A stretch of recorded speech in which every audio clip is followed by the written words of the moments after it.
passage today is from Acts 11, verse 25 to chapter 12, verse 5. I think it's important to remember that in verse 19, we're reminded that the Christians at the time were a scattered people. Obviously, we have some understanding now of what that means. We are a family in Jesus, but we're not able to be together as much as we were used to. So we are scattered in that way. In verse 29, the verse says, each of the disciples, according to his ability, determined to send relief to the brothers and sisters who lived in Judea. There was a famine. The church family heard of that, and their reaction or their action was to do something about that. And it says according to each individual's ability. They were determined. They wanted to be part of the solution. And as I think of our church family, I think about our responsibility to each other, our responsibility to send relief to our brothers and sisters in our local church family, in our wider church family, and to other Christians, and our responsibilities to determine as individuals, according to what we have, what is God saying to us about how we use our time and how we use our money in this season.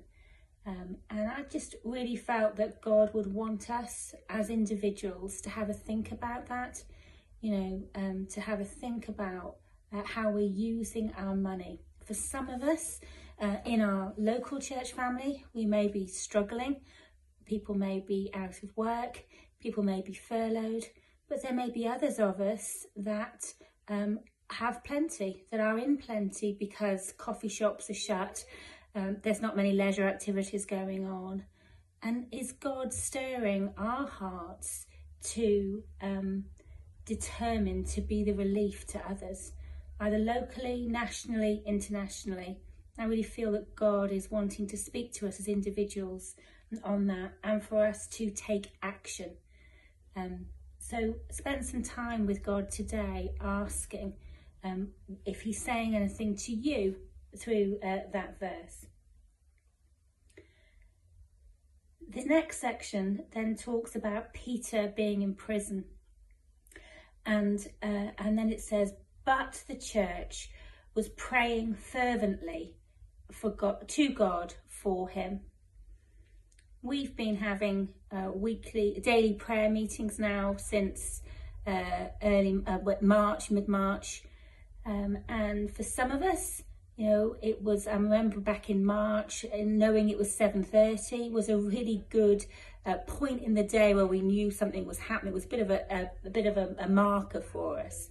But as time has gone on, you, like me, may well not have been as committed to those prayer meetings as us meeting together.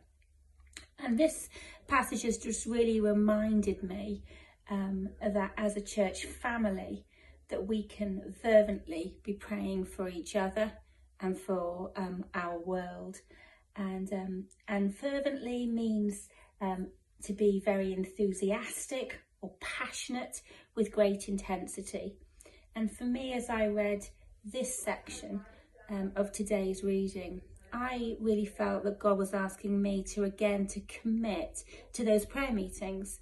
And this isn't an advert for those prayer meetings in any way, but as we are a scattered people, as we take responsibility for each other, for God's family, as I said, at home, nationally, internationally, and also our responsibility to pray to God fervently for our leaders, for each other, and what a great opportunity to be able to do that together online.